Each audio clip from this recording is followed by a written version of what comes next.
Hello students, and today we are discuss about chapter number 9. Okay, the name of this chapter is algebraic expressions या फिर बीजगणितीय व्यंजक. ठीक है, चलिए देखिए, बीजगणित या अंकगणित का विस्तारित रूप होता है.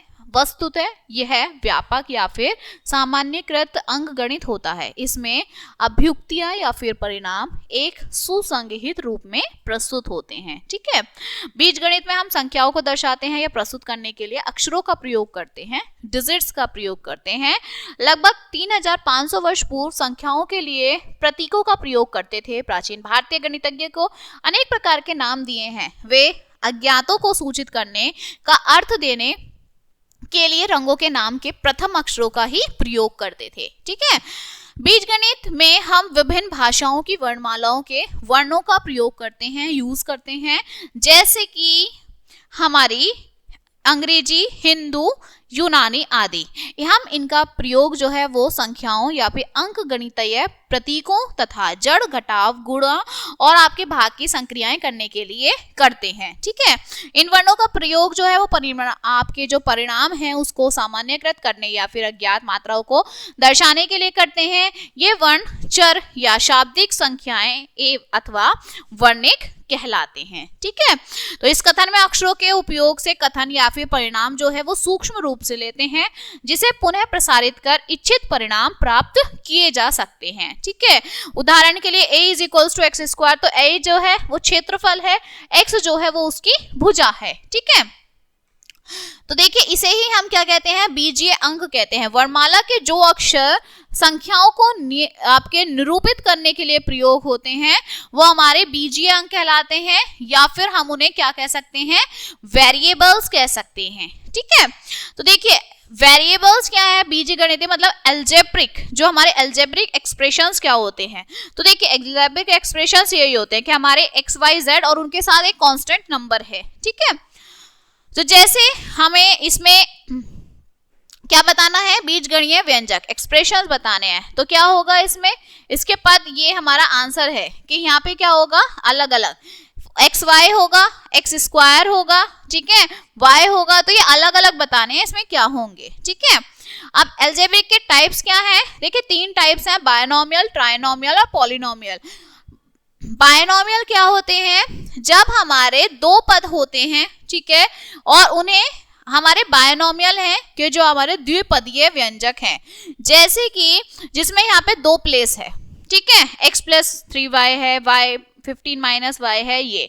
ठीक है, ट्राइनोमियल हमारे होते हैं जिन बीजीय व्यंजकों के 3 पद होते हैं. ठीक है, मतलब 3 वैल्यूज होती हैं. और पॉलिनोमियल होते हैं जिसमें बहुत सारे होते हैं. ठीक है, तो देखिए उदाहरण के लिए यहाँ इन्होंने बता रखा है. ठीक है, यहाँ हमारा एक पदीय भी है जिसमें 1 है, द्विपदीय भी है और त्रिपदीय भी है. ठीक है, चलिए इसके बाद हम इनका क्या करते हैं, इनकी एक्सरसाइज पर आते हैं. ओके, देखिए लाइक और अनलाइक टर्म्स भी इसमें होती हैं. ठीक है, लाइक टर्म्स क्या होती हैं हमारी और अनलाइक टर्म्स क्या होती हैं, जैसे कि उदाहरण दिया हुआ है, समान पद हैं -3x square, -4x square, -4y, ये हमारी लाइक टर्म्स हैं. असमान है कि यहाँ x है या xy है या -xy है. ठीक है, तो इस तरह से. ओके, सो अब हम अपनी नेक्स्ट आते हैं, पावर क्या होती है अलजेब्रिक एक्सप्रेशंस में. नॉर्मल पावर जो हमने एक्सपोनेंशियल फॉर्म पढ़ा था वही इसमें पावर है. ठीक है, तो एक्सरसाइज नंबर 9.1 में देखते हैं, निम्न में से प्रत्येक व्यंजन के पद लिखने हैं. अब इनके कौन कौन से हमारे पद हैं, तो जो हमने अभी पीछे देखे थे. ठीक है, तो कौन कौन से पद हैं, तो भाई यहाँ पे देख लीजिए, जैसे एक्स स्क्वायर वाई है, -x है और प्लस y है, तो हमने यहाँ पद देखे थे. ठीक है, देखिए इसके हम अकॉर्डिंग देखते हैं, जो हमने ऊपर देखा था कि हमारे कौन से पद हैं, ये लाइक टर्म्स हैं या अनलाइक टर्म्स हैं. ठीक है, तो ये हमारे लाइक और अनलाइक टर्म्स मतलब पद बताने हैं, कौन सी लाइक टर्म्स हैं और कौन सी हमारी अनलाइक टर्म्स हैं. ठीक है, तो देखिए यहाँ पर हमारा क्या है, x square y -x plus x y, तो इसमें हमारे तीनों इक्वल से हैं, है ना, तो ये हमारे क्या हो जाएंगे, लाइक टर्म्स हो जाएंगे। ठीक है, यहाँ देखिए तीनों डिफरेंट डिफरेंट हैं, तो ये हमारे अनलाइक टर्म्स हो जाएंगे। ठीक है, तो ये हमारे लाइक और अनलाइक टर्म्स होते हैं। नेक्स्ट है, निम्न पदों का उपयोग करके बीजगणितज्ञ व्यंजक बताइए। तो मतलब यहाँ अलजेब्रिक एक्सप्रेशंस बताने हैं। ठीक है, तो इसमें क्या हो सकता है अलजेब्रिक एक्सप्रेशंस में, 5 + 2 - 2x + -y, ये बन सकता है ना। चलिए इसी तरह से हमें इनके बताने, इनके एक साथ इन्हें लिख के बताना है। ठीक है, नेक्स्ट, निम्न व्यंजकों का प्रकार बताइए। अब इनका क्या है, तो देखिए ये एक द्विपद है, ठीक है, ये भी सिंगल है, ये हमारा जिसमें क्या है हमारे यहाँ देखिए 2 है, ये बायनोमियल है, ये भी हमारा सिंगल ही है ना। नेक्स्ट है गुणनखंड लिखिए। अब इनके गुणनखंड हमें कैसे लिखने हैं कि x y z, अब इसमें अलग अलग वेरिएबल्स हमें लिखने हैं करके।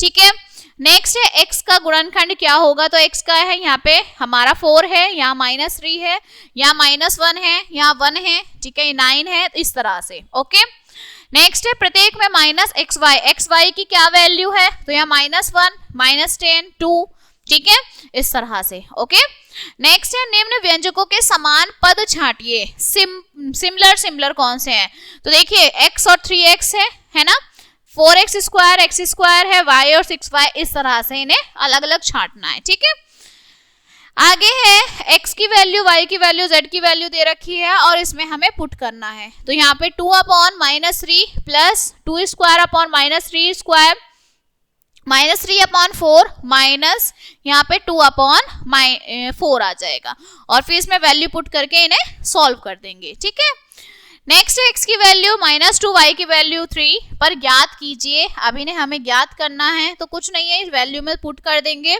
जैसे x की वैल्यू यहाँ -2 की क्यूब कर देंगे, प्लस यहाँ -2² हो जाएगा, प्लस यहाँ पे -2 आ जाएगा, -3 -3² -3 क्यूब, और फिर हम इन्हें सॉल्व कर देंगे। ठीक है, यहाँ पर भी सेम है, x y z की वैल्यू दी हुई है, इन्हें इसमें पुट करेंगे और इनका आंसर सॉल्व कर देंगे। ठीक है, नेक्स्ट हमारे ऑपरेशंस हैं। क्या ऑपरेशंस क्या होते हैं, तो देखिए समान पद जोड़ते हैं, असमान पद नहीं जोड़ते, तो यही ऑपरेशंस में तो यही आते हैं हमारे, जो हमने एडिशन सब्सट्रैक्शन ये किए थे। ठीक है, तो अब हम इसका ओके चलिए एक्सरसाइज देखते हैं हम। तो देखिए एक्सरसाइज है, निम्न के योग ज्ञात कीजिए।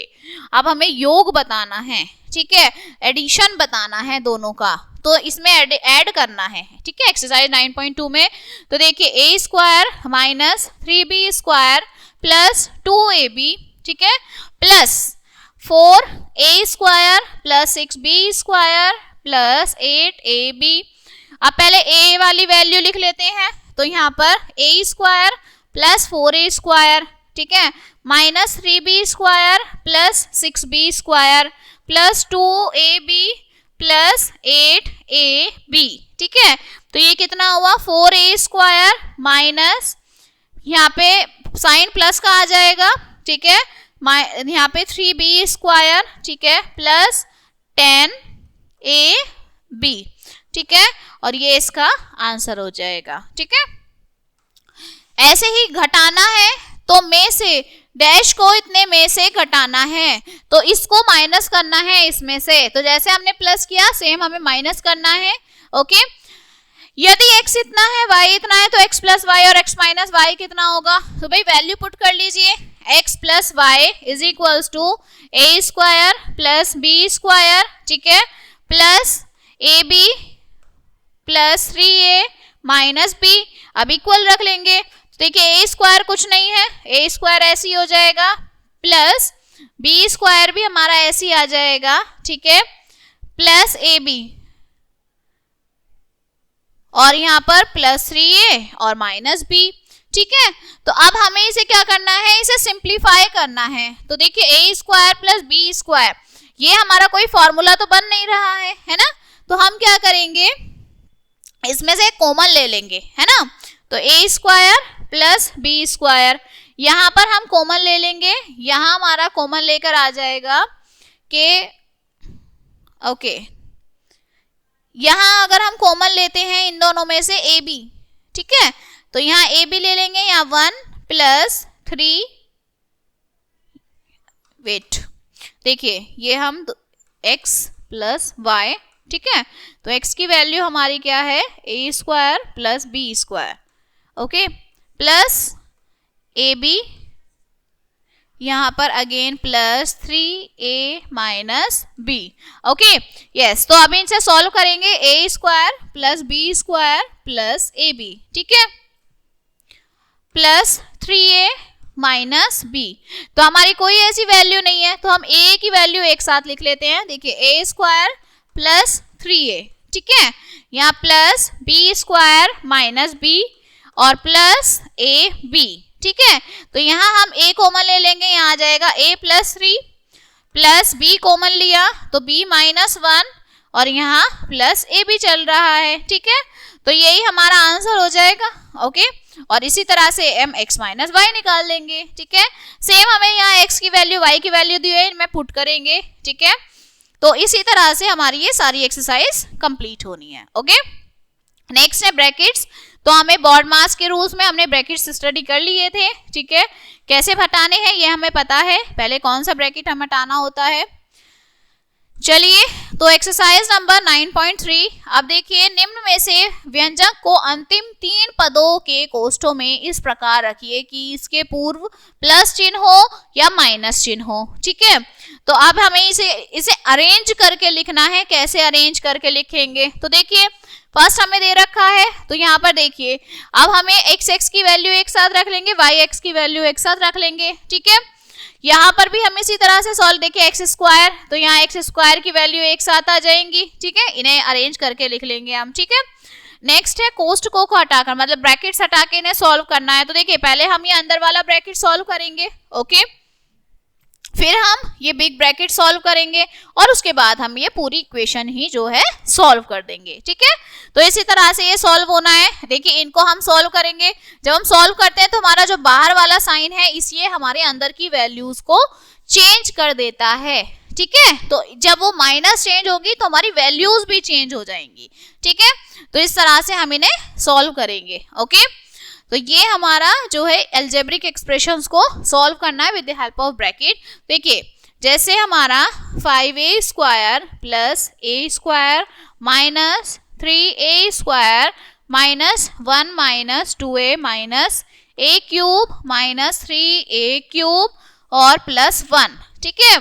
तो अब हमें क्या करना है, पहले ये ब्रैकेट, तो बाकी का हम ऐसे ही लिख लेंगे, ठीक है, minus 3a square minus 1 plus 2a plus a cube minus 3a square plus 1, ठीक है। तो ये इस वाले ब्रैकेट को जब हमने हटाया तो हमने अंदर के साइन भी चेंज कर दिए, ठीक है।